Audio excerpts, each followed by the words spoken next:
Good. Okay, we'll open the meeting of the Planning Commission for October 3rd. I'll make a motion to approve the agenda with the removal of. Yes, C and D. C and D. Under action 6. Yeah. Okay. With those changes, Jack second. all those in favor? Aye. Thank you very much. The minutes of August 8th. Anyone see anything wrong with that? It looks pretty good to me. I kind of skimmed over it. Anyone find anything wrong with it? Hearing nobody. I'll accept a motion to approve the minutes of August 8th. So moved. Second. All those in favor? Aye. I wasn't there. Okay. Eleanor, so that's 6-0, and Matt abstained because he wasn't here. Oh, 5-0. Then Kara and Matt. Okay. Public comment. Anyone have anything other than what's on the agenda?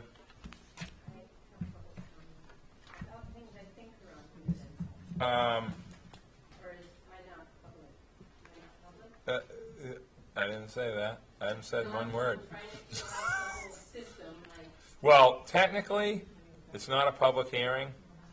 You know, some of our issues aren't public hearings, so. But if you can, I keep trying to find a spot where I can at least express some ideas. And on which item or what issue? there was something on innovative funding options for the NERDA that I was at the Board of Selectmen meeting for. Yeah. And I noticed that you guys were taking a look at, and so I had a couple of thoughts on that. You want to wait till we talk about it? Yeah. Let's wait. That's an agenda item. Wait till we talk about that when we get to it. Because it's on in a, no, just like on the agenda. It's I not a get public that. comment. Okay, so because I've been to meetings where I was told I couldn't speak because it's not the public comment period, I'm trying to come to the public Yeah. comment period to express myself, and then, so I plan my day and my night Yeah. around doing Okay. the agenda, All right. you know what I mean? You just wait till we'll get to it. It's only the next time. We'll recognize you So, when we get to the item. It's the very next item on the agenda. so- Okay. okay, I just wanted to, if you could just bear with me, I'm still trying to define when I, as the public, can make comments. And another one that I had was an idea on housing, which seems to come up quite a bit. And so I wanted to be able to just make a quick I'm not trying to get into a discussion, but I have some ideas that I'd just like to put out there. Yeah, just do it. Go. All right. Go ahead. And then I had one on the bike path thing that related to last meeting's discussion of the bike path thing. Which bike path, man? It was around the Rotary, and I believe Mr. Rector, when he arrived, said that Rector comments that there's no tangible evidence that the existing bike paths are a safety problem. We have objective and real data in support of this alternative. Yeah. So I was just trying to, based on that previous Right. discussion, I was trying to find out when or how to start gathering evidence that's not about people who've been killed or hit by something, but perhaps near misses or, little bumper Yeah. things, or I've seen people fall off their bikes, and I think that is information, but it would be missing because you wouldn't see it in some record of an accident, police showing up. So I was wondering on how one might go about, or where it would be appropriate to go about gathering data or having people report Okay. their misses. Ma'am, with all due respect, that issue isn't on our agenda. Okay. So as far as the roundabout, whichever one you're talking about, you're talking about the milestone. I believe that's what you're talking about. Okay. That's one of I them. think my suggestion to you on that Yeah. is to make an appointment with Mr. Burns. He's right here. He's a transportation person that deals with these things, how these studies are done, where the data comes from, and because it's, you know, it's a long process. Nothing's going to happen tomorrow, I can tell you that. So let's move on to the funding of the NERDA expanded service, okay, and existing service, correct, Paula? Existing This is and phase expanded. 2, which is fair policy review and development of innovative funding options. Okay, And it's more of a progress report. yep, okay, This was presented to the NRTA Advisory Board 2 weeks ago, a week and a half ago. I watched that. And they seem to like increasing fares as a way to pay for it, although that probably won't pay for the whole thing. They didn't really get into too many of the others, like this group had discussed Yep. before, increasing embarkation fee, the sales tax, and other innovative, or different ways of funding transit, paid parking. Correct, on that map. So there'll be more AECom, and Joe Cahoon is on the phone with us to take you through the PowerPoint presentation and some of their findings, and we will be digging a little deeper now that we have somewhat of a direction from the advisory board, at least from the point of view of fares. So, okay. So do you want to, Jill will lead through the. Jill's going to do that? Jill's Okay, gonna do that. okay, great. You got the floor, Jill, if you can hear us. Thank you. Okay, Can you hear me all right? Yep. Okay, good. Good evening, and thanks for allowing me to call in and talk about phase 2 of the year-round NERDA study. Mike, I'm on the agenda slide. If that is helpful, and You're good. hopefully it'll be obvious as I go through. Yeah, just say next slide, and I'll click it over to the next slide. Okay, sounds good, will do. All right, so what we've been looking at from the beginning of the study is looking at the feasibility of year-round study, of year-round bus service. And we had a very robust outreach effort. And what we heard is that year-round service is for everyone. It's for students, for middle school students can't drive yet to get into town, to get to after-school activities. It's for parents with children to get to activities, especially if a family only has one car available and that car has to be used for employment. It's for seniors, and as well as trips for employment, and really, a service that people are looking for is something that they can rely on, and something that they can build their life around, so that they can get to work and to wherever they need to get year-round, knowing that every day that bus service would be available for them.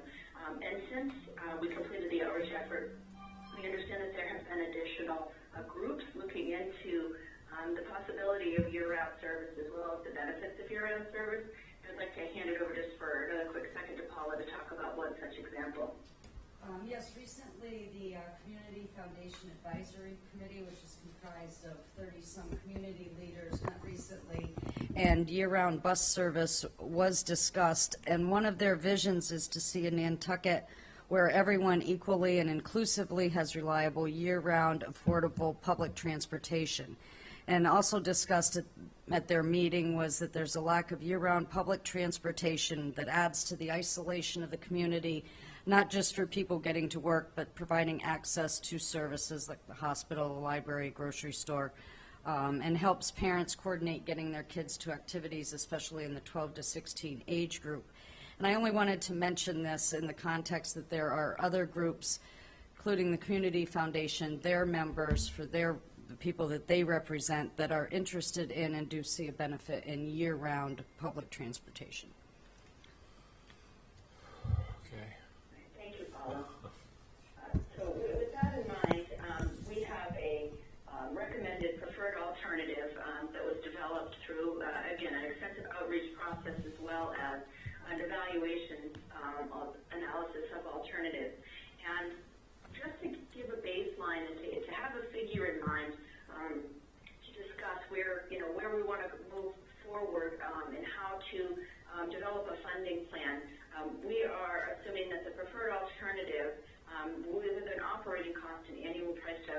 $848,000 is the price that we're looking at, the cost that we're looking at, funding, using these innovative funding options and potential fare increases.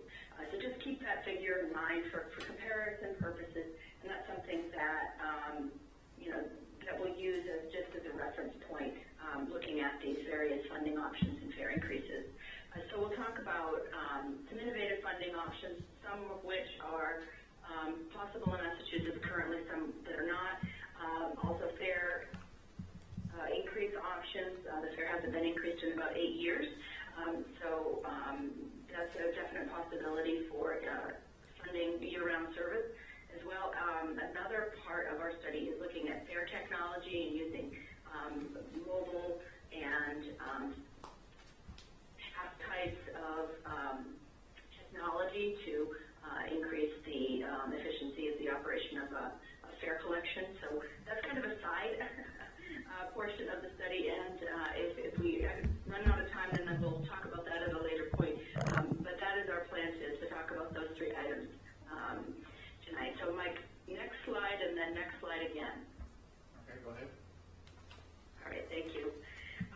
So we decided to look into some innovative funding options, a couple of which have been discussed recently, I know, on the island, and others that are currently possible in Massachusetts and some that are not. We looked at implementing managed parking on street within the downtown core, as well as the 2 town lots. We worked up an example with just the downtown core and immediate vicinity, and I'll show that next. Another opportunity that we'll discuss in detail is increasing fares, and potentially looking at a long-term plan for increasing fares over time. With the passing of the municipal modernization bill, the ability to assign parking benefit districts, or to identify certain areas and sources of funding that can be dedicated to certain uses, including transit funding, was passed. So that's a tool for possibly increasing, introducing a new source of funding for transit options. And then also, you guys have also looked at this in the past as well, as the possibility of increasing the embarkation fee. Currently, that is a type of funding option that would require state legislative action.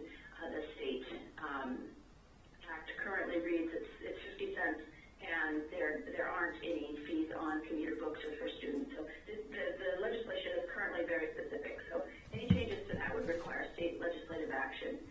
There are other taxes and fees that other states use for funding transit, and I'm actually at a rural and intercity bus national conference in Asheville, North Carolina right now, and I even discovered a few more examples of different ways that transit systems are funding their service today that I'll dig into more in detail and meet up with individuals to discuss.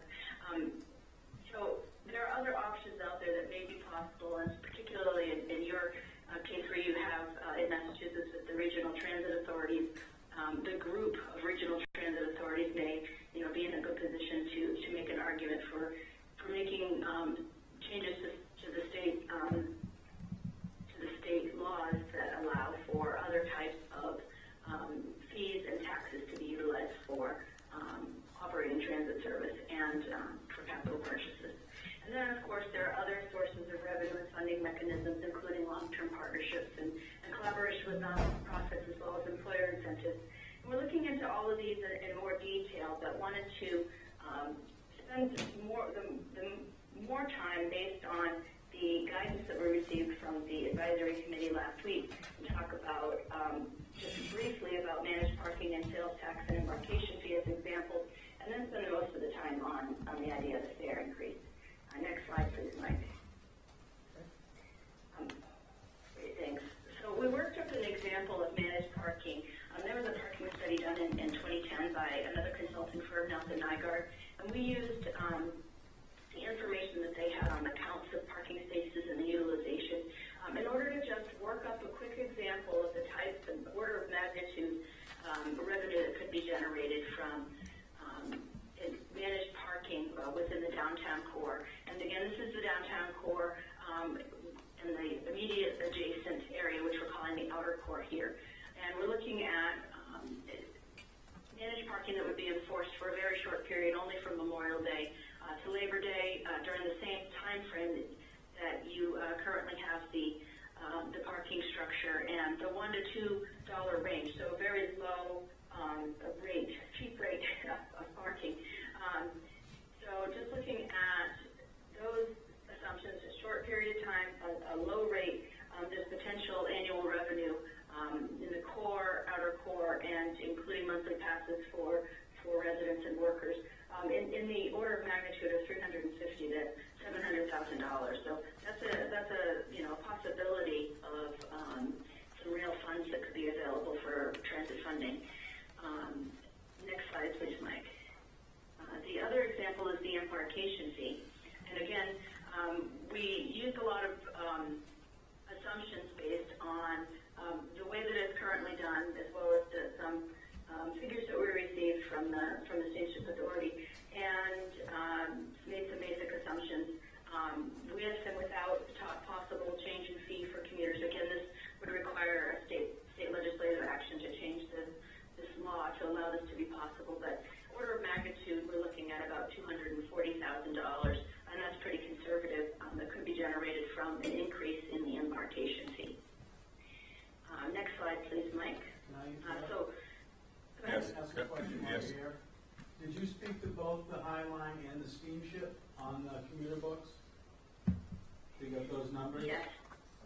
And was that per ticket or per commuter book that you were charging 50 cents? These are per trip, so they are Per not one per way. book. So the number of people who boarded the boats as opposed to the number who purchased passes. So it's a per trip number. And the commuter number was a per trip number then as well? Yes. I understand they're exempt, but they're making Assumption. assumption, yeah. Okay, it seemed low to me. Going up on the student side. No, it shouldn't look. It's conservative, for sure. Okay. Good. How much Right. is that, John? Yes. So are you on fair analysis, current fair policy? Okay. So now I want to transition a little bit into the idea of the fair analysis and possible fare increases being used to pay for year-round service. As Paula mentioned in the front of the presentation, it may not be possible to use this source of funding for all the service, but it may be a good way to fund the startup of the service and then get the year-round service into the annual funding streams that are formula-based and other things from the state and from federal government, even though we always need to keep in mind that those pots of money are ever decreasing. NERDA has not had a fare increase in about 8 years. So this may be an opportune moment to roll out a fare increase for a couple of reasons. One of which is if you roll out a fare increase, but then you in the same breath say, oh, and we're also increasing service, we're adding year-round service. The fare increase is a lot more palatable because it's actually directly related to, what's seen as an improvement and an expansion of service. So people are less, upset to spend additional money for service. Generally speaking, transit agencies increase fares in a variety of ways, and we'll show some examples here. But usually it's 2 to 5 year range where fares are increased.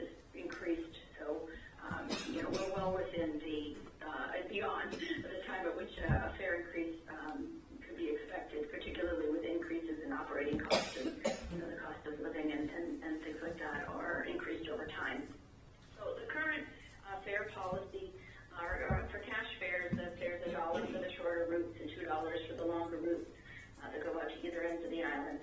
There's a half fare for seniors, disabled, veterans, and active military.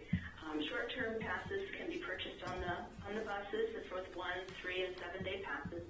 And long-term passes can be purchased from the NERDA office or online for people to either pick up or have mailed to them. There's a 31-day pass, a complete season pass, a commuter season pass. Student is disabled, veteran, and active season passes. For the purposes of our analysis thus far, we are looking at an average fare, regardless of the type of fare media that was used. And now that we've received some guidance from the advisory committee, we're going to look at with more detail at the individual cash versus past fares. Next slide, please, Mike. So the current fare structure is simple. It's easy to understand. There's a lot of unlimited ride passes available. Different routes have different base cash fares, but only one vehicle is operating that particular route, so it's not confusing. In some other transit agencies, it's on the individual to supply with their destination and on the honor system pay the fare. The fare box recovery on this system is very good at 33%. That high rate of fare box recovery probably would not be seen, at least in the beginning, with a year-round service. We're estimating more in the 20% range, but that's still far better than the average rural fare box recovery rate, which is only 8%. And that's nationwide, but it's also applicable in Massachusetts and New England as well. So we're still anticipating a much higher than average fare box recovery. One thing that we've noticed is that there's a very high percentage of people who pay cash to pay their fares. On the NERDA system, that's 70%, and that has something to do with the tourists being, in the area shorter-term riders, but it also has something to do with, the just preference. But that does contribute to the longer amount of time that a bus would need to stop or dwell at a stop for folks to pay fares. And passes can also be purchased on board buses. And one thing that NERDA does that is unique is that the fare boxes provide change through stored value card. A lot of agencies use exact fare only and won't give change if a higher amount is entered into the fare box, but NERDA does provide change in the form of stored value card. Next slide, please, Mike. So looking at the fare policy, looking at the existing fare policy, coming up with ideas for what makes sense for a fare policy into the future, particularly, looking at the idea of going towards a year-round service. Generally speaking, the fare policy should be simple, easy for riders to understand, easy for drivers to understand. The administration and enforcement of a fare policy can be underestimated. It takes a long time for folks to pay fares and to understand how to ride services and for drivers to do their job. So the fare policy needs to be easy for drivers to enforce and managers to manage. And the current policy is easy to administer and enforce. Whatever policy for fares is chosen needs to have strong internal controls necessary for the reporting requirements that are required for services that use FTA funds. Another goal is to encourage cashless fares, and that decreases dwell time and increases the attractiveness of service, and increased availability may be an issue. Should also be equitable, and the services with the existing fare policy are equitable, and that it's a smaller fare for a shorter distance trip and a larger fare for a longer distance trip. So that's an equitable fare policy. And passes need to be accessible for frequent users. And the overall goal of the fare policy is the reason that people collect fares is to maximize revenue while minimizing the subsidy and determining a rate that helps to cover the cost of actually providing the service while not deterring folks from actually riding the service. Next slide, please. So we looked at a lot of different things in the fare analysis. We looked at increasing fares over a 10-year time frame, possibly looking at increasing cash fares in 1 year and past fares in another, so that certain, so that there are options for people who use different fare types to not all be hit at once. We looked at one single fare increase, and that would be a doubling of the fare at one time. So if we went from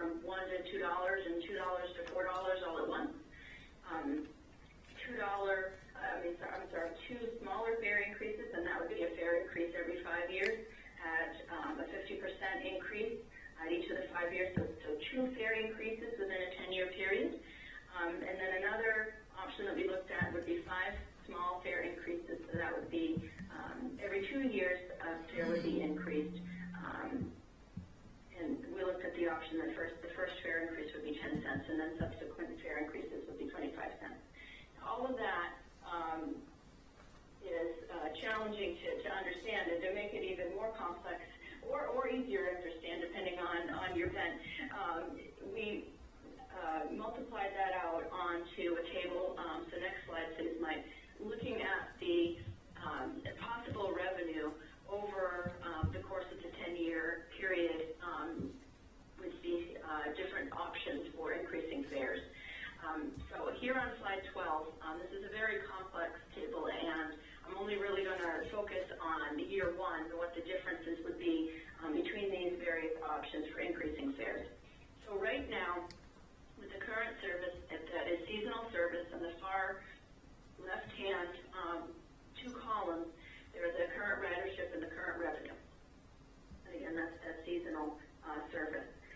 Then with our projected year-round service based on the preferred alternative and the ridership projection for the preferred alternative, if the current fare structure was used, the next couple of columns show what the revenue could be with the addition of year-round service, and also including the current seasonal service.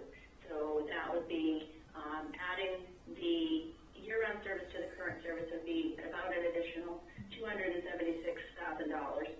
in fare revenue with no fare increase. The next option is a 10% increase in 2-year increments, and that would be an increase of $335,000 in year 1 over the existing service. The next set of columns would be 50% increase every 5 years, and that would be an increase in year 1 of $564,000, and then a doubling of fares every 10 years, which would be in year 1 an increase of about $915,000. So this just shows you some order of magnitude figures of the types of increases in revenue that could be seen with the addition of year-round service and the increasing of fares and a variety of options of how to do that. And again, these are based on an average fare. We took the number of the amount of money raised through fare revenue and divided by ridership to get an average fare. This doesn't include a detailed look at the individual types of fares, being a cash fare versus past fares, and that's actually the next step in what we're working on right now is pulling out that information to look at it on a more individualized fare media basis. I want to pause here and see if anyone has any questions about the fare analysis. Anyone have any? Yeah, I know. Okay. You want to just continue and keep the questions till the end, Jill? Sure. Is everybody That's fine. understood what was happening with the dynamics of this chart? Yeah. Okay. I mean, that's why the print's real small on this one.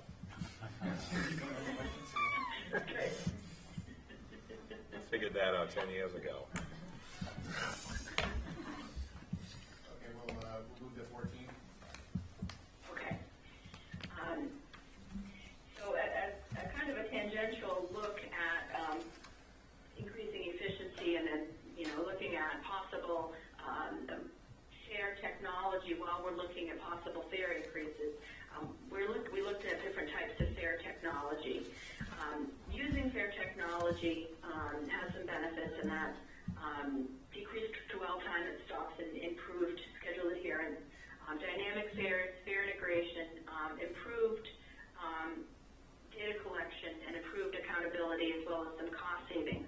And then by fare technology, we mean fare collection technology, as well as some passenger benefits, and that's choices when purchasing fares, convenience, and potentially reduced fares and the need to, not have to worry about carrying cash. Next slide, please. So there are various different types of fare technology that's available. There's the contactless smart cards that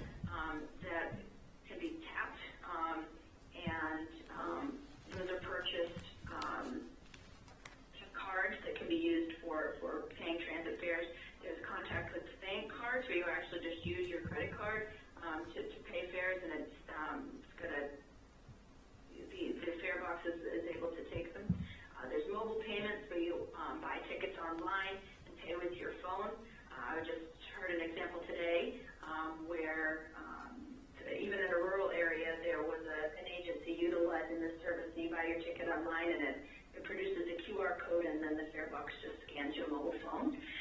Then there's also wearables that are little rings where you pay in advance for your transit fare, and then you tap the ring in order to pay your fare. We're looking at a bunch of different vendors to produce this fare technology and doing a fare review of different agencies that are utilizing these various fare collection technology techniques. Next slide, please, Mike. So we've reached out to 86 providers with the advanced fare payment technologies. The 16 responses was actually as of last week. We actually have more like 25 at this point. And there was a big variety of the types of agencies that responded to us, and all of the technology types have been covered within the peer review so far. And there were a few things that we learned, and that, the mobile ticketing also had smart cards as one example of the types of things that we're learning from our peer review of the various fare collection technologies that are out there. Next slide, please, Mike. So our next steps were to talk to you folks tonight, and then to complete the phase 2 analysis, again utilizing the guidance that we received from the advisory board last week, looking at the various increases to fares as a way to fund year-round service, as well as to fund other things moving forward, and to look at other options that are possible currently and may be possible in the future. We don't want to lose sight of those, even if they're not possible now. They might be possible in the future. And then we're also completing our interviews with the peers for the fare technology, and we're developing a new report with some recommendations moving forward. And we plan to be done about the middle of the month is our goal so far. And we welcome your feedback on this portion of the study. Thank you. Okay. Anyone have any comments that are, focused on what they're discussing? They don't want, I guess, to be fair to what Paula and Mike are trying to do here with this nice lady on the phone. Was she here on the 21st? Okay, good. So she knows, she can visually see us, kind of. They've been working on this. Okay. So we're not talking about the routes. We're talking about just funding regardless of what the routes are, because we'd still have the same discussion, correct? Basically, am I right, Paula? Like if we'd still have to have this discussion regardless of what expansion we'd be talking about. So let's just, as much as I want to talk about the routes, I'm going to bite my tongue and not do it. So I'm the hardest person to get to do that. So anyone have any questions on the funding? Yes, Linda. Not so much the concept of the funding, we'll come up with whatever works best for you guys. I'm still opposed to year-round bus service. When NRTA started out, I don't remember how many years ago, 10? More How than many? that. Yeah, it's a while. Seems like it was yesterday we were talking about getting little these from Vermont for the summer. Like the one they had in Martha's Vineyard. Yeah. I think it's ridiculous to start out with that and try to figure out how to fund it. When they first started out, Paul, I believe we had 2 routes and a couple of buses, and we saw how it improved and people really wanted to use it. And I think we've done a good job so far of expanding it. I think going beyond stroll, or the weekend after stroll, and trying to find people standing in the frigid cold, I'm not sending my kids out there for that. In January, February, maybe March, if we ever have a winter again, waiting for a bus to come along is ridiculous. I think extending the season in the fall into December and starting it before Daffy to see if that really generates things, and I said this, Paul, the last time, there's no surprise there, is probably the smartest way to inch up on the next one, as opposed to going from 0 to 100 and then trying to figure out how to fund that. I mean, I'm crazed about this. Is ridiculous. What I do think needs to run year-round is the service from back there Superintendents? Yeah, the direct service, because and as a personal anecdote, my uncle owns a house at 36 Union. When we were going down to check the house and whatnot over the weekends, starting at Friday, going to Monday morning, we couldn't get anywhere near the house. There were trucks parked right across the front of our house. They were parked all the way down Union Street. Everybody's running down to the High Line. And they park all over Union Street. And I was on the Brant Point, of the chairman of the Brant Point area plan, and it constantly came up that all the guys running over to the boat were parked all over Brant Point, and all winter. And it's ridiculous. I couldn't get any service trucks to our house. They had the same problem down when things are frozen down on Brant Point. Trucks all in front of the houses. So I'm against it. So maybe that takes the impact of trying to fund something year-round other than the direct shuttle, which I think has worked out perfectly. I mean, there's got to be 150 trucks out there on any given day. I thought that was absolutely stupendous. I would rather concentrate on funding that year-round. Extending the season both in the spring and the fall gives you a break too. And leave it at that and see if that works and how we can come up with a creative way of funding that. Maybe charging for the guys parked back there or something, like they do in Hyannis. There's a season pass, pay for it, $750. There you go. But I am dead set against sending a kid out in February in frigid weather to wait for a bus, because that's not happening. I'm going to go pick them up. They're not necessarily your kids. Kids take the school bus. Yeah. These are people who are going to be working people, that work in Stop and Shop or work at stores. A lot of them are gone because of the Carpenters. J1s. H2Bs and J1s go back by the middle of December. Nope. Some are gone back already because they're on the J1s, which have to go back now. So a lot of the seasonal workers that populate this list, and you see them every day when I drive down Hooper Farm Road, they're gone because the visas require them to be gone. So I'm having a real problem going from this to this instead of this. So that's just where I am. I mean, I'm sure you'll come up with a good way of funding this thing and using the passes. I'm fine with whatever you guys come up with on that basis. I'm against charging somebody to go downtown to get their mail and they leave in 15 minutes. I think. So I'm against paid parking on the street. I'm not against paid parking at the electric company, the town lot maybe with a sticker. Out here with paid parking, I'm not opposed to that kind of stuff because they're parking all day in those things. But I just don't want to increase, and I saw on one of these things, taxing the hotels and bed and breakfast. They're already doing a room occupancy tax. I would never vote to increase that on them. But embarkation fee, go after it. Let's try to, if we could, go through each strategy idea. Does that make sense, Mike? Or I think they all right, so the embarkation fee, I'm not going to get into the big, long story about that. I think Jill did a pretty good job. She reached out to the two major, operators. They unraveled the commuter book. I heard that. She's got that right. It is an act of the legislature to change it.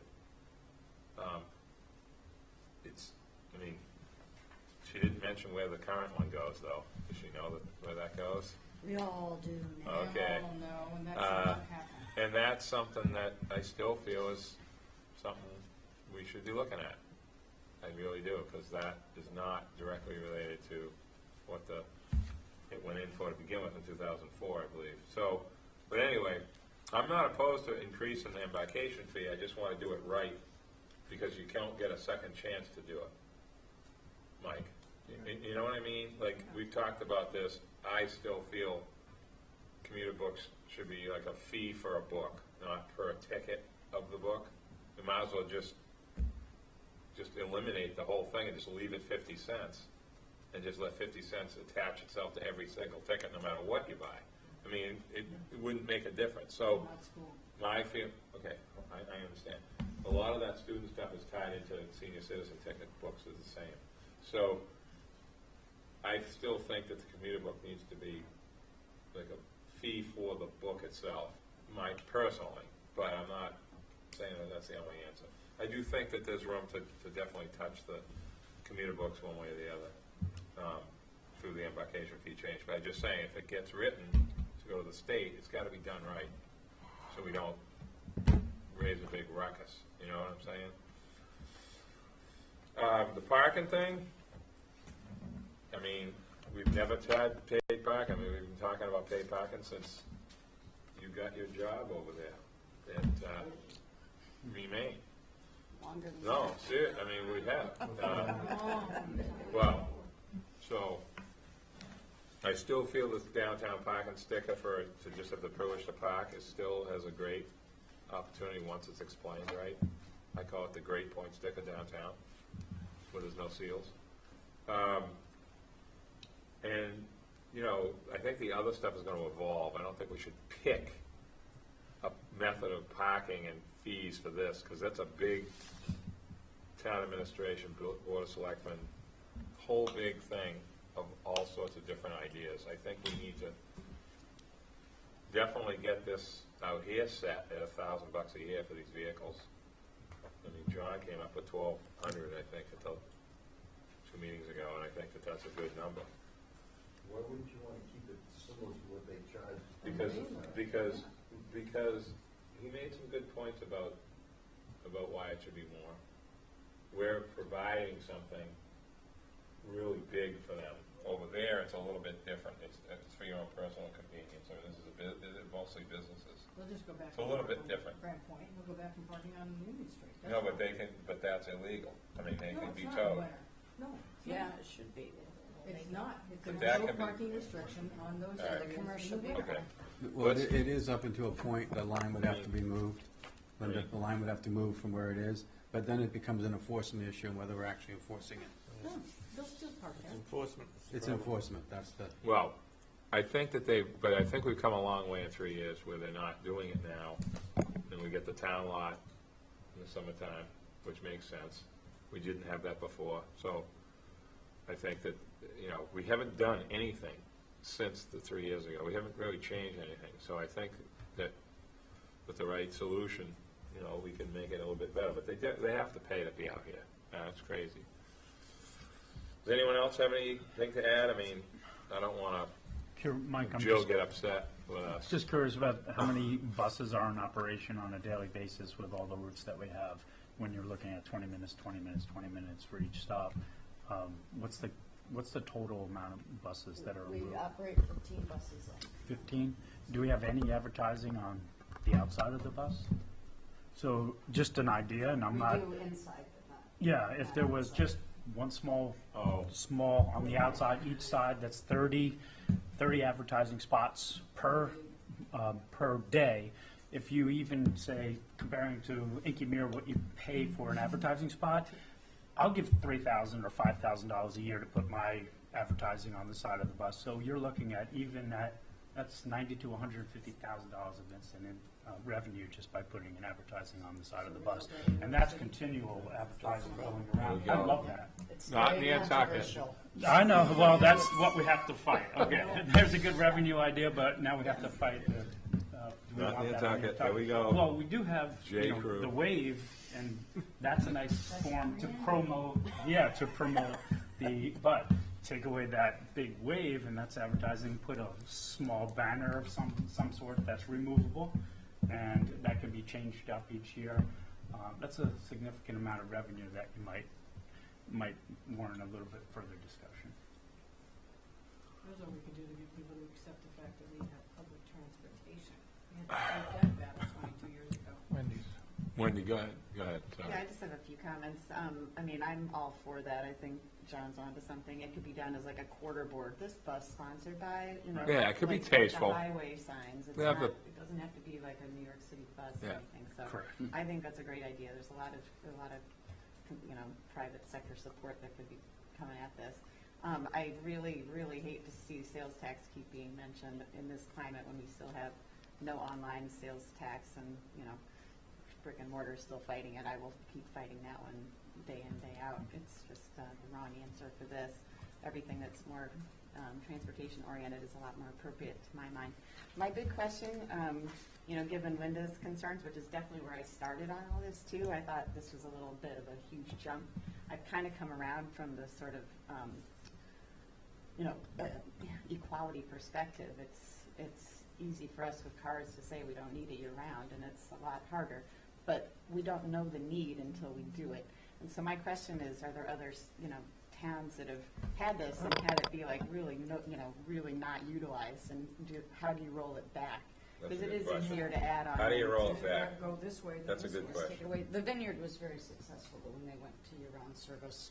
I had somebody in Bookworks today who was from the Vineyard, and she couldn't believe our bus was about to stop because she was maybe going to come next week, and and then so. And, I think, we talk, Linda mentioned the roads. cold and the snow and everything.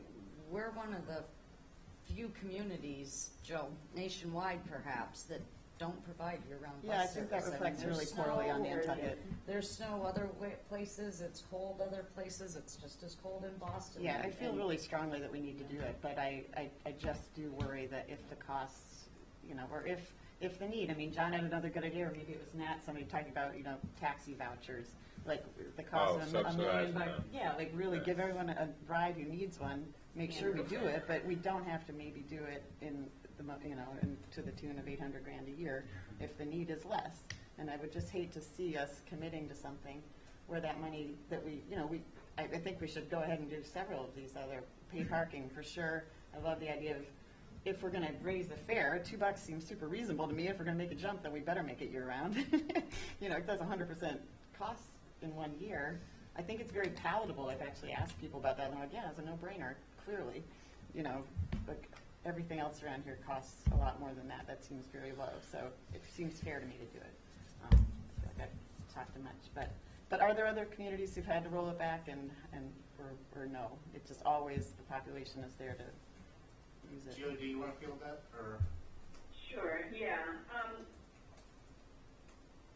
As a general rule, at least for all the communities I've worked with in the last 5 years, all of them went with a rollout that was maybe a little bit less than what they wanted to do, and then with the idea that with increased ridership there would be an increase in service.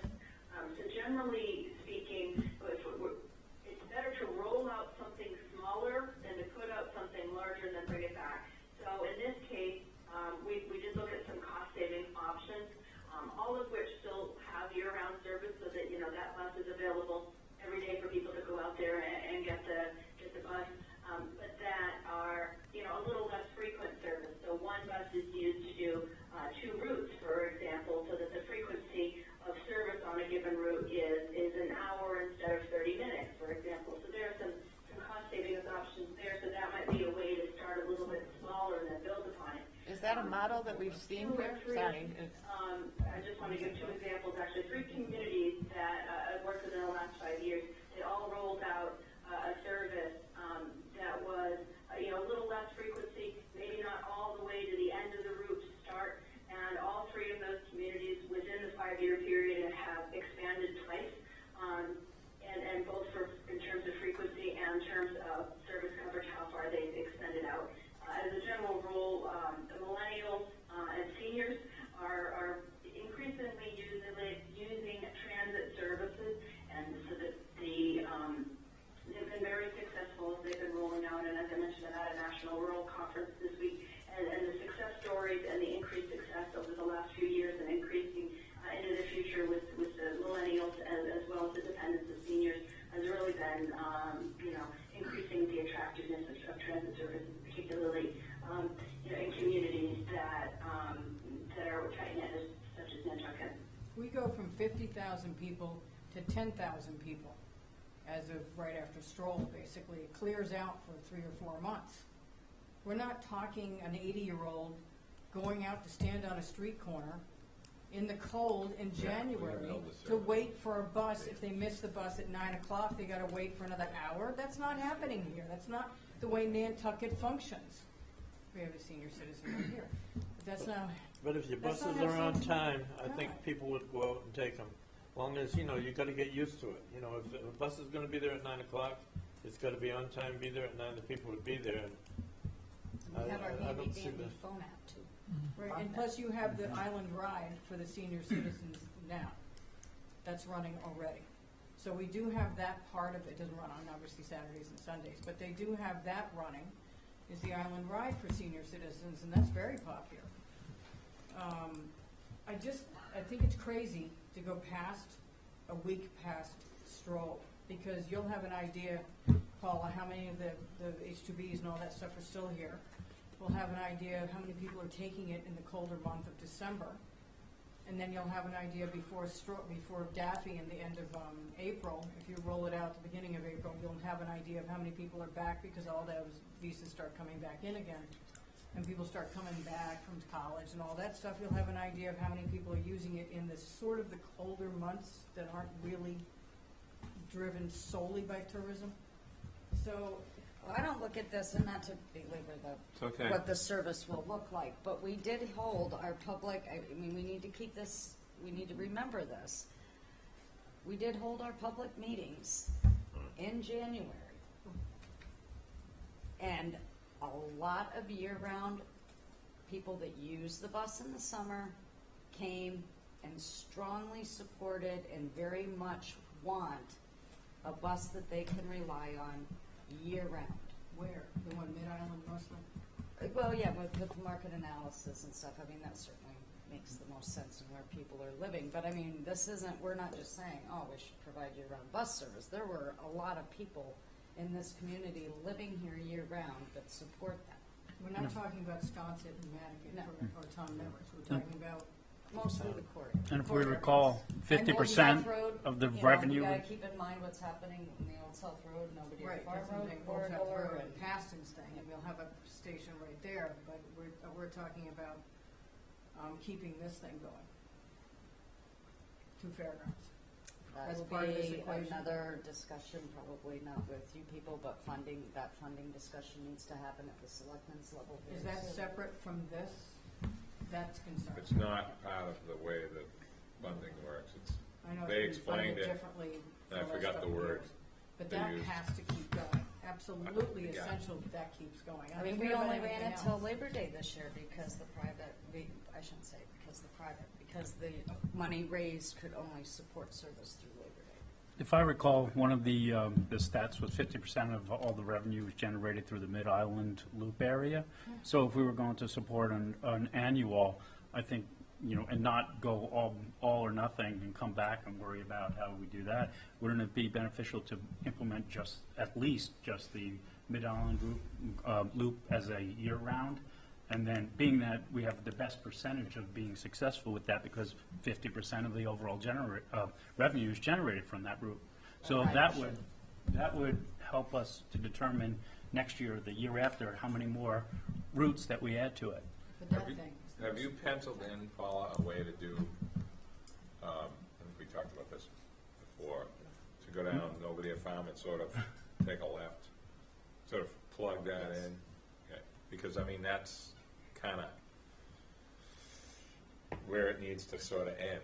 I hate to sound like that, but, Well, the kids getting to the fields was a huge comments that Yeah. we received from parents and the school, getting from the school after Yeah. hours to them. They're Once not- they're- once they're all there this in the housing fall, gets but going yeah. on In the there, spring. on Old South Road, you're gonna need busing out that way. I mean, Well, that that's what I'm route's talking already about, huge. John. Talking about Shack. past You know, incidents. going through and then around, taking, Yeah. not Oh. going to Wisconsin. Sorry, Right. sorry. Bring it back. Yeah.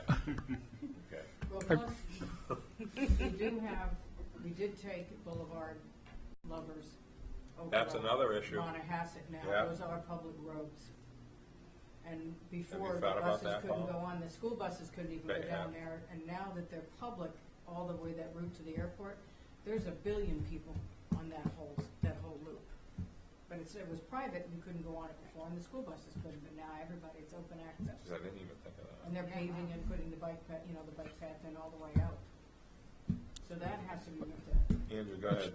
Mr. Chairman, what's the action expected by the board tonight? I mean, are we talking about sponsoring some of these home rule petitions? Now is the time to start putting those items forward if that's the issue. If we're talking about the embarkation fee, that's clearly a home rule petition. Where are we going with this for actions? I think we should be looking at that, Mike. I mean, I've given up on this whole, I haven't given up, but I might not have certain friends anymore if I bring it up at town meeting the next time. So, I mean, we need to look at it anyway, even if the money for the downtown ticket police came to, we could go to this, we still need to look at it, regardless of that, in my opinion. If we were using it, we'd still need to be looking at it. You see what I'm saying? So I'm kind of looking at it from a realistic point. The raising the fares, I think that's kind of obvious, Paul. I think the way they've got it set up with those three different ideas makes a lot of sense to pick whatever one you think fits Nantucket. I mean, nothing is $1 anymore. I mean, I don't know what's $1 except Cumberland Farms. So theoretically, you know, I know that doesn't generate a lot of money, but I think we need to do it anyway. But if you also charge us all $30 for a sticker, I brought that up years ago. Not charging $1 to come into town every day, but charge us for a sticker that goes on every car that wants to go downtown. So you do agree with that? I thought you did. No, I don't want Oh. to, I hear, okay, I'm coming into town, I gotta go to a kiosk and pay No, $1. okay. I'm not doing All right. that. This- If you charge us $30 Yeah, a month 50. year round, maybe get a discount because we're all over the place anyway. But $30 a month for certain months of the year where you Send want me to a have your deal. car downtown from June through September, that makes sense. And maybe just limit it to the 1 hour, the 20-minute. No, that all Those stays. things wouldn't Yeah. change, those time That's limits a wouldn't different thing. change, but you'd have to pay It's to come downtown, and you it's- couldn't have 5 cars from the same household Yeah. downtown at the same time. It's a Gray Point sticker, parking. Right. You could go to Gray Point 100 times or 2, still the same. That's the basic, was the gist of that. That was a Wayne Willauer thing. Matt and I were on this committee with him, and it kind of popped up. This is a long time ago. Once a week, that's it. Go ahead. Yes, Do Bert. we have any kind, how many Great Point stickers do we, does the town sell? They don't say None, that. that's conservation, Conservation, you know. trustees. Trustees Beach are- sticker's the same thing though with the Beach town. sticker, I mean the I'm beach just sticker, not the- saying Great Point. I don't know, you have to ask downstairs. But I mean, it's how a would good you way to guide- look at it. Guide at how many Simple. people buy a sticker out here, and you might be able to double that number to say that many people would buy Oh, I think a you're- downtown. There's no sticker. infrastructure or employee cost associated with stickers, zero. It's already in the system. It's just like the gas tax, it's already in the system. It's not like a brand-new job in a building and computers and everything else. Anyway, I guess sorry. Wendy, go ahead. Oh, I just wanted to make one little point, just as a downtown merchant, this is starting to sound like a hardship to come to town to shop, and I wouldn't want to see it be that. I'd want to see it something where there'd be somewhere else on the island, somewhere, you know, or maybe that, I see that vehicle registration fee, maybe that accomplishes the same thing. Any car register on Nantucket, another $50. It deters more vehicles and enhances the public transportation. That meets some of our goals, you know, whether it's 20, 50. You know, it's the same price as a sticker, really. We could just put it right there on the registration. That goes annually. after the local people only that have cars here. That No, you're doesn't go right. after the New Jersey, New York, Connecticut, and everybody else coming to the island at all. If they have to have a sticker, no matter where your plate is registered, a lot of people lease, none of them are registered here, they're all registered And you off think that island. those summer people are going to be able to pay for this sticker thing, or we're going to solve for that? Well, there's a way to do that. You can Okay, have a we've kiosk- talked you can about have a this. kiosk at NRTA. Everyone, just for a second. This is, okay, the way to solve the seasonal person that Linda's talking about is to do it through the steamship. There is no other answer. It has to be a fee attached to the one-way car ticket. So the car comes on the boat. Or a one-time fee for the, because they're buying a round trip, it's just 2 one-ways. Nobody brings a car for 2 weeks and leaves it here. So that, there is a way to get those people without them having to have a quote-unquote sticker, because they're still, as John brought up, they're still dealing with whatever the regs are for downtown parking, 30-minute here, holiday, whatever, nothing changes with that. It's, our vehicles are easy to get because we live here year-round, but the seasonal person is more than happy to pay an extra $20 to park downtown, I can tell you that. But it has to be done through the steamship, Mike. There isn't really another answer. Well, And I'm not sure I want to even bring that up. Why don't we Meeting. just add another $50 to the cost of bringing a car over Well, here and back? Oh, God, 50's a lot. it's already. It's six- already Because the 250 steamship does that now. all the time. I mean, every year those rates go up. No, they don't. They haven't gone up in a while, Jack. Oh, they're up quite high now in the summertime for the, to bring It- a Oh my vehicle God, it's there. the it's same. impossible. My parents can't even bring it. One-way car ticket's been the same for a little while. We haven't gone up at all. Huh? It's just a lot anyway. Yeah, It's just a The lot. thing is, You know? they'll pay it. The people that are coming No, I here will know. pay the extra $50. Well, I don't know if that's what it should be, but yes, I agree with what you're saying. They wouldn't even hesitate, but we've gone up on the driver service in the summer to offset a few things, but Right. just in the summertime, only in the summer. Because we felt that the seasonal people don't use it that much in the summertime. Nobody goes away in the summer from here very often with a car. But anyway, so that's something, Mike, that's not on the list of funding to add to the parking is some way to get a fee on the summer vehicles from Memorial Day, as Jill said, Memorial Day to Labor Day. Right when our rates go up, it's really May 15th, but just say Memorial Day, whatever. You know what I mean? Increasing rates on the fare to bring your car over. The car Would be would be a fee. for An the embarkation summertime. fee. Goes to the embarkation fee for Vehicle. People, but, people. but this would be to summer cars. add the idea To of, pay for the downtown. It would Yep. be like their downtown sticker that we can't put a sticker on a summer car that's here for 2 weeks. Yep. It'd be their privilege fee to park and privilege fee. God, I sound like a Democrat. A park and privilege fee. You would have to get a slip of paper and that to stick in the Yeah. windshield. Yeah. And Well, this is why in call addition- it that? Just add an extra $50 to the It rate. has to be on the steamship Right, yeah. bill for them to come here with a car for 2 weeks or a month or a summer, whatever they come with, doesn't matter. In addition to administrating it, just like we administrate our beach sticker program, correct? Yeah, this That's would how you be, catch it. The this idea would is be that's how how to you get catch the them. cars we can't get. We can only get our own cars with that program, if we ever did it.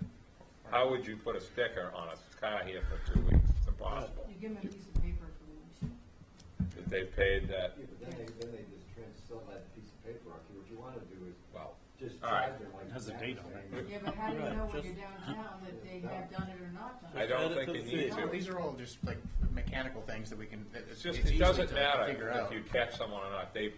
Anyone that brings their car, they're paying for it. If somebody has a registered vehicle in New Jersey with a New Jersey plate parked in their garage, forget that. We can't get everything.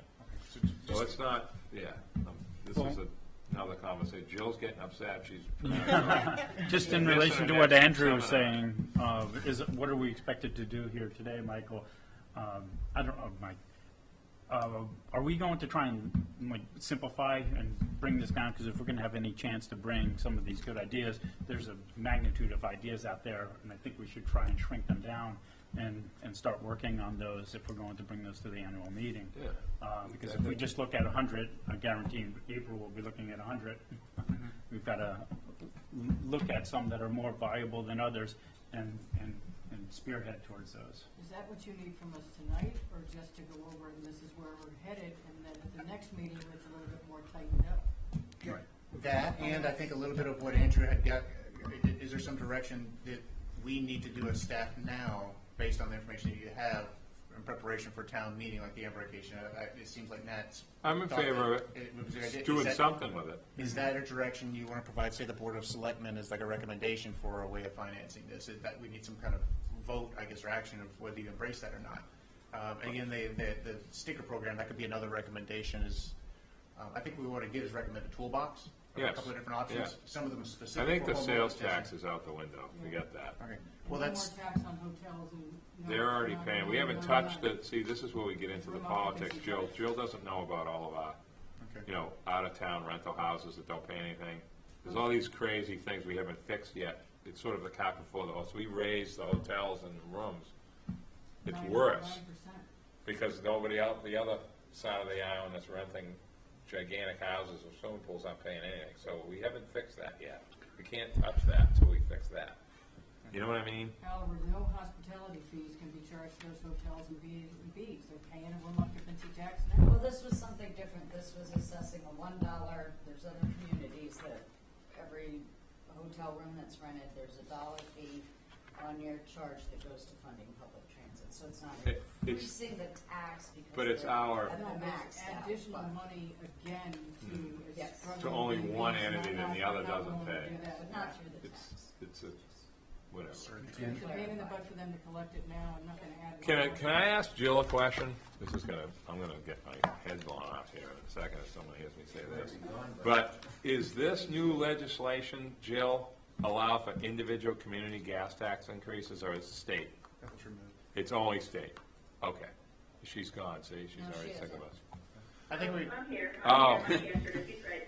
Okay, great. I didn't know that. I don't think we asked that question when we heard that I think before. that where you're talking about the sales tax and the excise tax. That's all these different gas individual. tax, that's all cobbled together in this whole regional ballot initiative. But that not was gas removed tax. from the. Okay. Yeah, that was removed last second, which that still needs a champion. If that's a popular idea, that still needs to be, owned by somebody and progressed and get that The passed. gas tax is political because we have all the crazy stuff with bridges Yeah. and other crazy fees. I mean, look at New York. It costs you $100 to cross a bridge and you haven't done anything. You know what I mean? It's nuts. In Mass ain't that bad, but you have toll roads. I think that's the reason why the gas taxes never gets traction, because there's all these other fees for driving that are different, you know? So, anyway. Does anyone else have anything new? I'll just give you a quick Yeah. update. I think the selectmen were leaning toward just doubling the rates, because they hadn't been. On the fees. On the fees, Yeah, because they yeah. hadn't been touched in 8 years. I think that's where they were leaning, and Yeah. doing year-round service for only a couple of the places, like Linda was saying, maybe Hooper Farm, or, the ones that are popular, not going all the way, yep, exactly, and not going out into, Nantucket or Sconset right away. Yeah. I had to kind of push them to talk about the other funding, because after they sort of said that, they kind of said, well, I think that takes care of it. We'll raise 800,000 and or we'll raise 80% of it, we'll be close enough. And I had to say, there are other, there are going to be other costs, and that's just not, and these other things are going to take a while. We can't just push this down the road again. Legislation. Yeah, if some of it's legislation, or some of it is, sort of changing incentives, then you have to start working on that now. But anyway, I think of those other two, I would say, what was it, I would probably say the embarkation fee was popular. Yeah. And then there was a push, of don't charge downtown, but my take on that is, I think the businesses downtown Wendy are suffering because cars are parked in front of them all day long. So I do think there has to be enforcement, and has to be charging downtown, as much as people don't want to accept that. And I think that will all come about when we start talking about a parking garage, because that's going to be a lot of money. And if we're going to pay for that, where is it going to come from? And who's going to use it if they can park on the street for free? So at that point, all of that's going to have to be figured out. So, I think raising the fees and starting the embarkation and maybe one other is a good place to start. I think the downtown parking sticker, I remember, God, when the first beach sticker, I think it was $25 to go to Great Point, everybody was having a complete conniption. Now nobody goes to the beach and it's $150. Very few people go there because you can't fish up there anymore because of the seals and all that. And the driving into the, Dionis and those places are still the same, in the sense people still do that. But I still feel that is a huge thing that will be normalized, and people will understand. They don't realize it's not it's a privilege fee to be able to park in town, but it's not that much money when you think about what you're getting when you park downtown. I think that there's a positive with that, and I think that the parking garage in the Wilkes Square, which is going to take a long time, but it fits into this a little bit. Some of the stuff, regardless of whether we're talking just strictly about this, it is part of it, Paula, in our future mindset of how we think.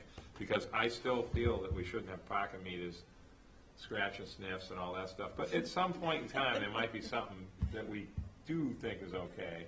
But in the meantime, the sticker thing, I think, is acceptable, easier to sell. One downside of the sticker is it doesn't create circulation downtown and traffic. So No. you get people stay down there and you don't really create parking. But that's- So the metering idea, modern metering like Hyannis does. Then we get rid of then we get our embarkation feedback because we don't need police to run around with their little Well, that's things. what I'm sort of See, saying. there's our funding. You get money with metering. You just keep feeding the meter. I've parked Stainless in steel Main Street. meters, Well, some never will, rust. some will be, but makes you think about it. If you have a sticker, you pay But you're $30, not you're gonna have not going parking to meters on worry Main about. Street on historic streets. They have Not well, happening. those doesn't use it for turning up every I'm sorry, maybe I'm misunderstood, but I'm not expecting a $30 fee to give you unlimited parking in downtown.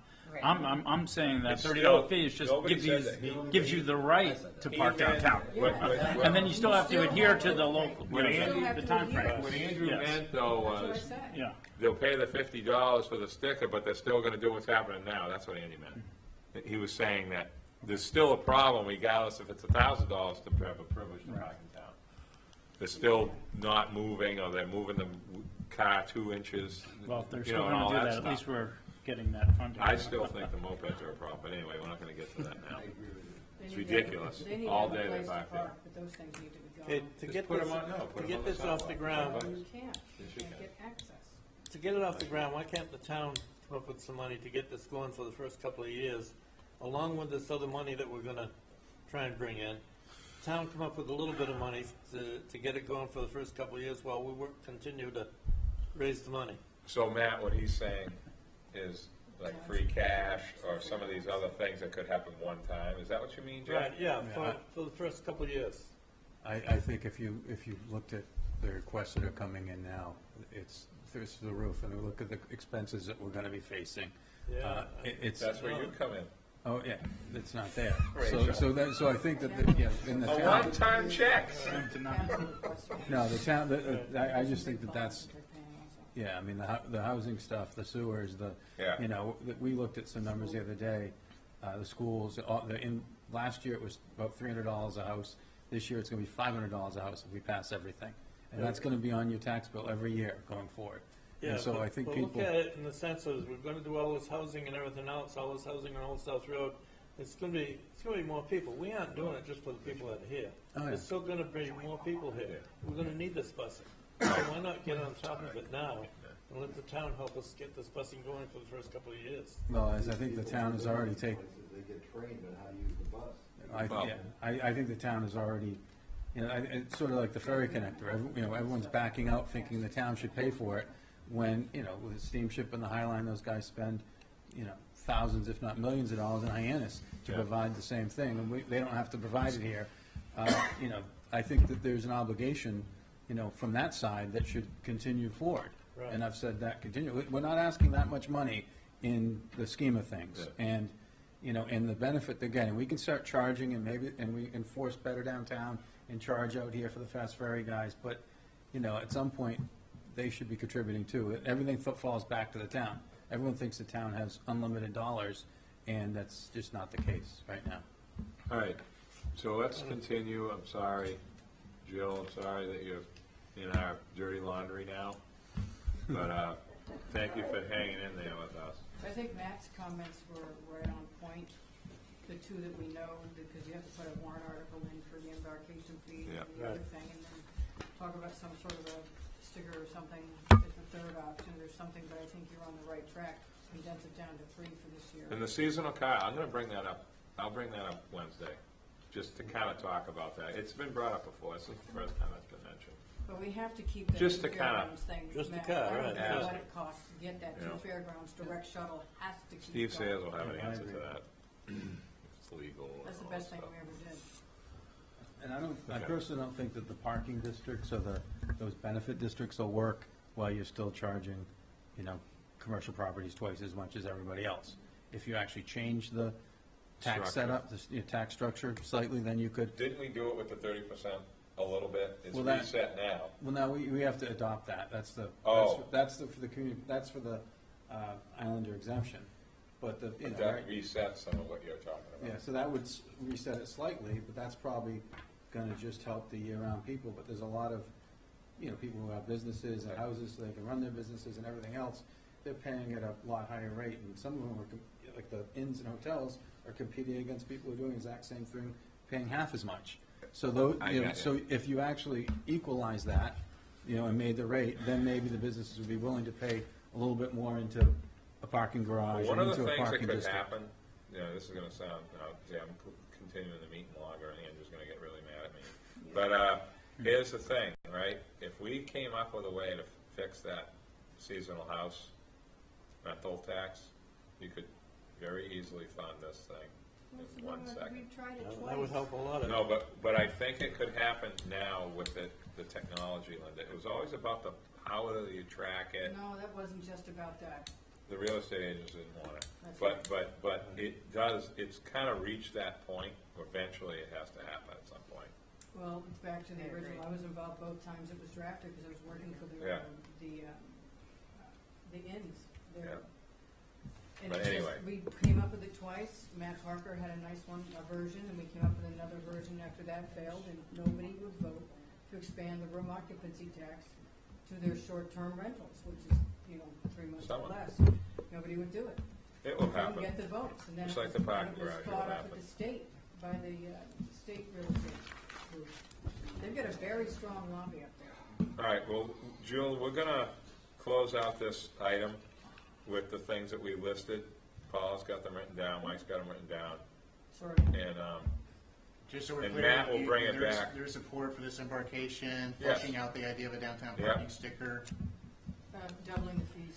and raising. doubling the fares Doubling the fees. and the fares. Can we just say increasing the fares? I know, Because if you're increasing. double- There's I mean, 3 different if options. You Can't use the doubling term double. fares, Then we get into the $4 Right. trip to Sconset that needs to be flushed out by Yeah, the consultant. yeah, no, May and, not and, be- and I'll check Then into, Uber will run them up.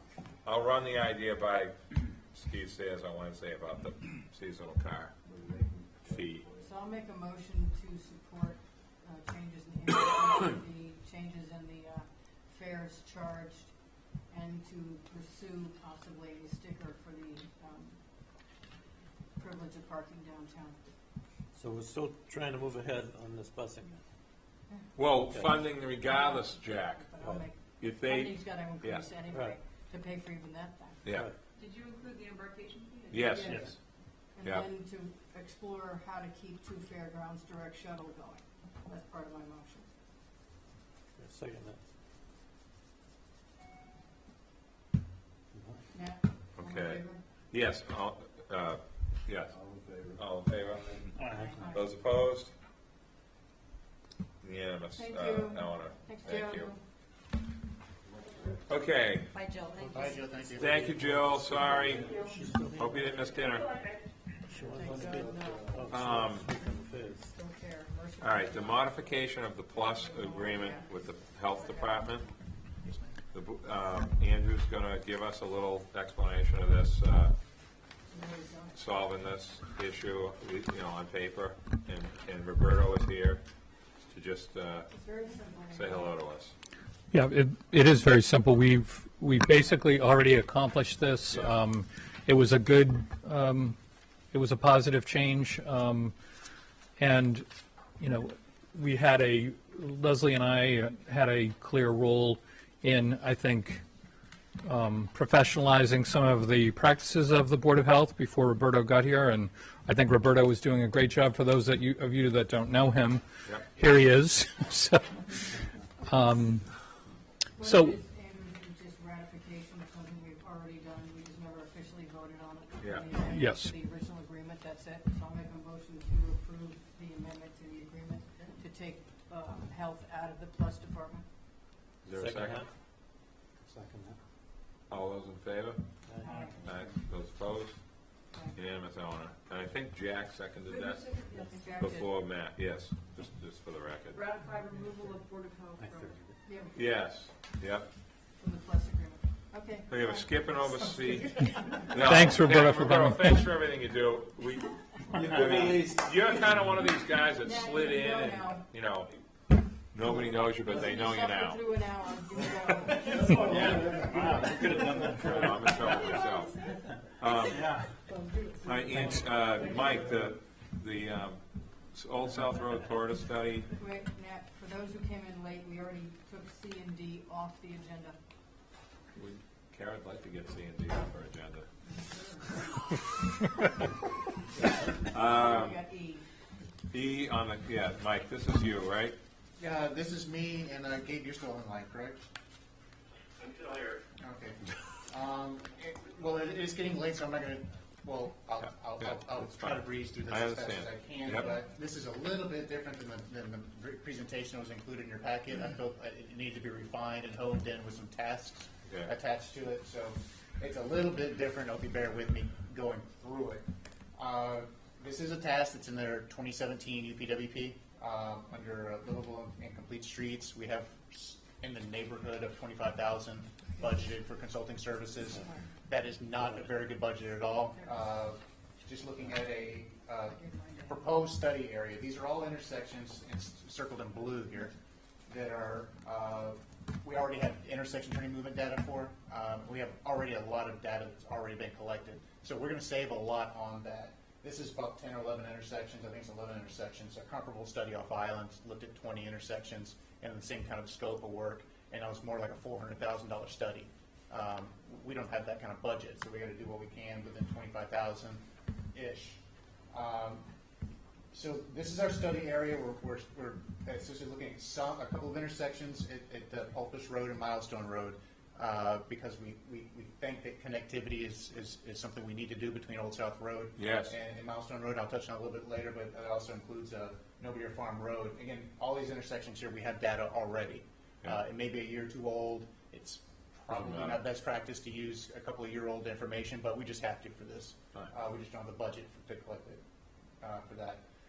The current recommendations as far as roadway, you all know this, so I'm going to fly through it. The Milestone Rotary reconfiguration and the roundabout at Old South and Fairgrounds, which we're asking capital funding for design this upcoming town meeting for that particular project. Public transportation, we just got through talking about the two fairgrounds, direct shuttle, ferry connector, and year-round service. Those are two public transportation elements in this study area. As far as bike and pedestrian, the current recommendation in this area is a connector along the south side of Old South Road for bike and pedestrians, just between the Rotary and Fairgrounds Road. So there's the scope of what's existing.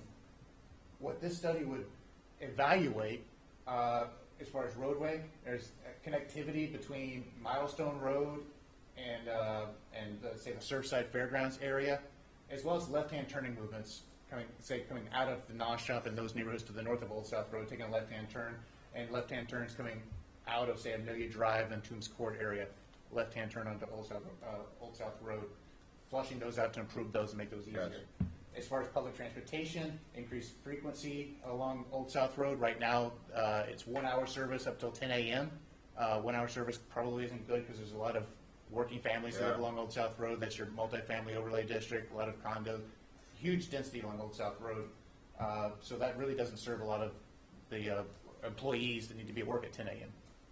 So increased frequency there and increased stop amenities. There's shelters that are needed and bus pull-offs. Bus pull-offs go a long way to eliminating congestion and queues. All the way. Exactly.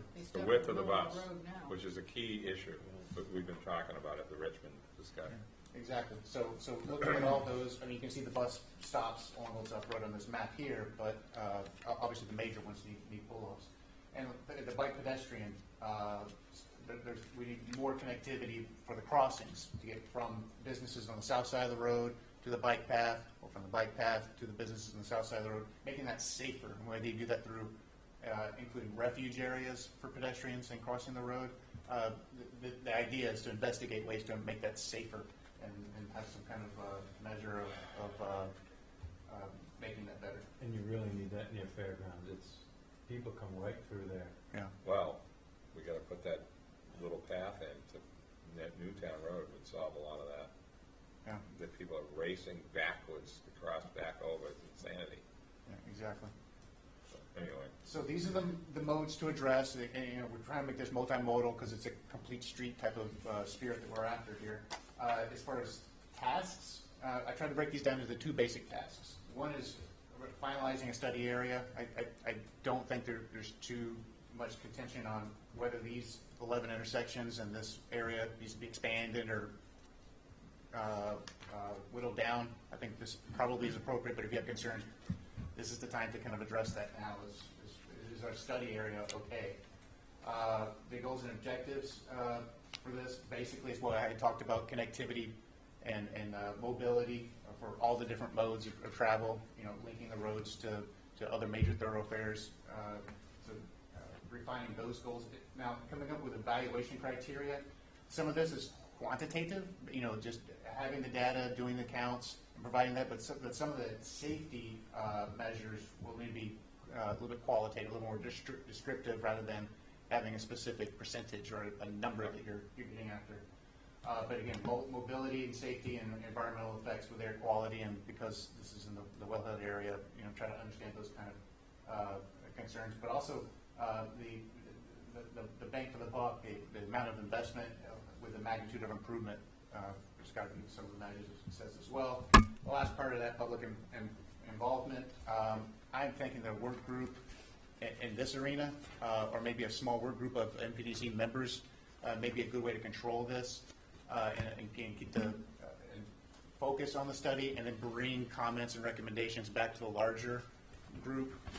That's an exercise we've done in the past with updating the transportation plan. Just take a small group of NPDC members and use that as essentially a steering committee to make sure that everything's on the right track.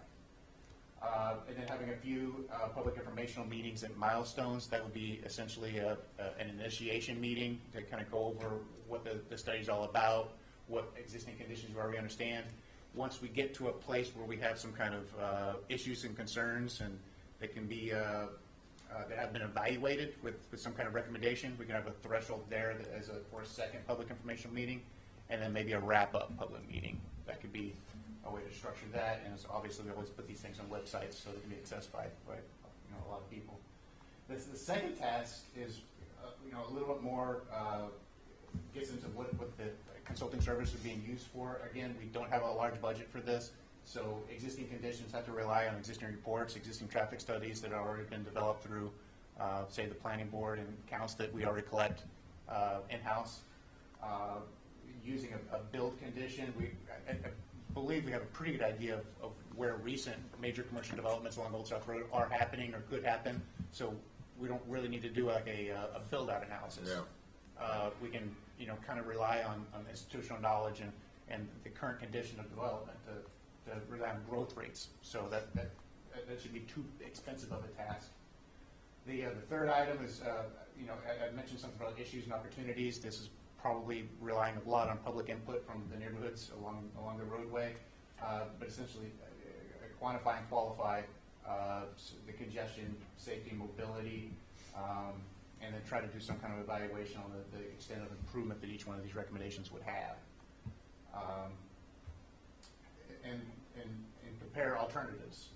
Again, each mobility, if there's new roadways, new bike paths, new bus services, try to understand what the level of each one of those different alternatives would have, so that we can help you all, the decision makers, Board of Selectmen, on what option actually is the better, if we try to measure this either quantitatively or qualitatively, what would be the better investment. So that's this is a very scaled down task. I tried to make this very time sensitive and not spend too long on this. But if you have any type of issues at all, your comments now will help me build this up a little bit more, so when we do go out and find consulting services, we'll have a good scope to provide them and have a good game plan going forward. If there's any type of concern with, I'm going to say, linking vehicle traffic from Old South Road to Milestone and, say, Surfside and Fairgrounds, if that's not a good thing to take a look at, please let me know, because we really don't want to go down the road of doing this analysis just to say that it's really not supported. It's not a popular idea. Just make sure that we use all the information that's already being generated from Richmond, right, from that company. I forgot the name of the guy. That's the name. Moeller. Isn't Rizzo doing the work for the town? Or for us here? Or is that decided yet? Yeah, there's essentially two efforts that are going on right now. Number one is, you said the Richmond development, that's one property. They're doing what they believe will be a traffic impact because of their project. They're not really going to the level of... No, I understand that, but at least you're getting information that they don't have to collect. That's what I'm trying to say. No, it's absolutely right. You said there was a low budget. I'm just trying to say dovetail from that. That's what's so incredibly efficient, is the fact that they did go out and do the traffic counts at all these different intersections already. So we're basically taking their data, which they're not going to look at as critically and use it the way we would want it to be used in evaluating alternatives. But it's a huge expense to collect this data. So to use what's already there before we get too too many years down the road and it doesn't become reliable data anymore, it's a good thing. But as far as, I just want to make sure that you're behind the spirit of this. Is this a peer review in a manner of that, or is that a separate thing? What Tetra Tech is doing is a peer review of the Richmond development, and that's their kind of task very specifically of that is looking at their traffic study. What we're looking at is a little bit more of a macro level view and looking at Richmond has the intersection improvements at Fairgrounds and at the Milestone Rotary. They already have that information. What we'd like to do is take that data, look at it a little bit better, see are there other intersections that we can improve, are there other strategies, or at that level, other roads that we could connect through. They didn't do that kind of evaluation to see is there need to be a connection between another connection between Old South Road and Milestone Road. Would that help this matters at all? I mean, I don't really know the answer to those questions. It will. So that's kind of what we want to do because that's not within their. I think that's probably about the most important thing you can do. Okay. I've gotten 6 or 8 people out of Evergreen and some of those areas who all they want is no connection, and I keep saying, be careful what you wish for. Yeah. If you have no connection, instead of an hour to get down Old South in the summer, you're going to be an hour and a half. I said, unfortunately, Richmond has to build their roads in a manner that it's not raceways and that there's walking paths and everything else. Yep. And we need to connect a couple of the streets. I don't know whether it's Rugged Road up to Lover's Lane or it's, whatever. Like some of these, Seeking Out, Cut Through, I have no idea. But those I know because I lived there. But that's not popular, but I think if we don't do it, it's going to be 10 times worse. Yeah. So I think whatever you do has to sort of explain what will happen if we do it and if we don't do it. The spreading out of traffic scenario is really, that's not a professional term, but that's what we're talking about. Boulevard point was pretty key in all this. What too. Linda mentioned about Boulevard, I talked to somebody about that the other day, as far as school buses, I didn't even think of it. Didn't even think of it. Yeah. Forgot all about it. Whole loop there. I'm thinking of just the bus, because it used to stop at Evergreen, poof, turn around, which is insanity. There's so many potholes, the school buses couldn't get down there. Well, they're not supposed to, right? Private road. Forget that. But, anyway, Mike, go ahead. You're making your point. I think we get that. I didn't understand, I forgot about the Rizzo doing the, sort of the Ed Pesci thing for them, but you've got to get this data and maybe use them, because they already know what they're talking about over here. Yeah. To add what you're looking for, and also, that projected, I don't want to use the term buildup, but there is going to be, 400, 350 different units combined over there in 10 years. So, it's reality. So, Yeah, what this will do, just to give you what the product is going to be out of this kind of evaluation, you'll likely get a map just like this showing a couple of options on it. yeah. There'll probably be bus pull-offs up and down the road at each one of the stops, or at least shown graphically on a map. A crossing configuration of what a crosswalk could look like that's safer. Maybe it has refuge area, maybe it doesn't. And maybe a dotted line on the map that says future road connectivity. And it evaluated whether you need 2 of those, 1 of those, and what intersection to the other would be the most logical. That would probably be a deliverable that you would get. That would be then used if any of those ideas were attractive. Probably not the bus pull-offs. That's something you could just include in your capital plan. But like a new road, for instance, that would probably need an additional evaluation justification to implement. But this conceptually would at least identify, what would be a good strategy to look at investing into a roadway. This is almost like a building block. If you think back, a lot of you here were part of the Mid-Island exercise. I mean, that area plan looked at some roadways conceptually and intersections conceptually. Those were then fed into a traffic study, which did more of a quantitative analysis of alternatives, which then led into a design plan that went to Mass DOT for evaluation to construct. So this is the very first step in say a 3 or 4 step process. And this is just, I think the most important thing, Mike, just to try to wrap it up a little bit, Sure. is roundabouts are accepted now. That is probably our biggest positive thing since the Hoover Farm, because it wasn't accepted. Now all of a sudden everybody's saying, where are the roundabouts? How come we haven't done more? With the letter in the paper last year about that. But the 3 connector roads, Lovers, Rugged, and I don't know what we're going to call Wanna Comet, east, the road that would be on that bike path to Milestone those are the 3 roads that are gonna change this. And fixing Boulevard is part of it, but they already exist, but that's gonna change everything, because people will go that way, People will go. where they wouldn't go before. Lovers, and it was a disaster, nobody's gonna drive down there as an alternative unless it's paved. It's gotta be fixed. Yeah, but the sad thing is 20 years ago, we appropriated money to pave Lover's Lane. But we're not, And then Albert Johnson yelled and screamed, he didn't Yeah, want but to. that's those days- Well, they also We come have up to with get a through private that. road, and now we know that I mean, it's it's not. public roads, county road, so. And it's- it public connects road. now to Okra, or Lovers, on the other side, which we now own. Yeah. So now Lovers connects to Old South Road and Monahasset, Okra Boulevard, where it didn't connect to a public road until we just took them. So now we have a whole public road thing Yeah, going on. yeah, And we're- Lovers Lane needs to be fixed. And then if you just, at the same time. And we're not, and they're gonna be paying. Record road where it's paved from the other way. That's right. People will use Use that. that all the time. To avoid going to the Yeah. intersection of Old South Road when Yeah, traffic you is just bad. bypass Old South. So Mike, what do you need from us?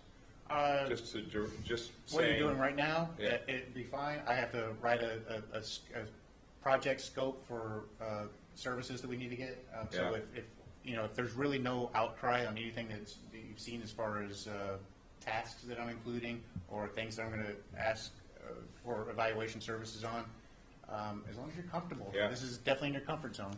I mean, this is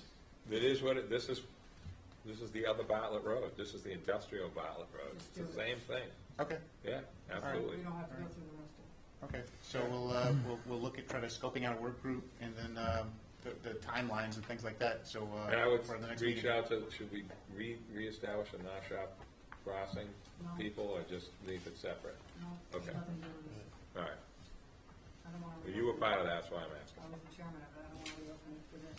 All right, They already know that there's going to be Yeah. improvements and yeah, they know anyway. NRTA and everything else out there when we were talking about it. So. Okay, so we don't need to take a vote, a spirit vote, or vote to continue Yep. what you're doing. The only question would be on the work group. Oh, Do, okay. do you all want to think about that? Is there anybody who's interested in that? Well, that's where the North Shore Crossing comes in. True. And Jack's on traffic Jack, safety, so I think the two of Kara. us will be on it. I wouldn't mind volunteering for the committee or group. Okay. Okay, Good. there you go. Jack, Kara, Linda, and John. And Jack. Wait. Jack, Kara, Linda, and John Trudeau. Kara, did you say you wanted to be there? Kara had a half an hour. She's going to be involved anyway, so. And that's not a quorum, so we're not going to run into that kind of issue, so I think that's a good. Yeah, I'm fine, I don't need to be involved with That this. way we don't have to post it. Yeah. Okay, All right, Gabe, you didn't have anything to add to that? Does that sound good to you? Gabe? Yeah, no, at this point, I mean, once you have a final scope of work, you just want to shoot it over for us to take a look at, but, I mean, it sounds like, you're thinking through all the right issues.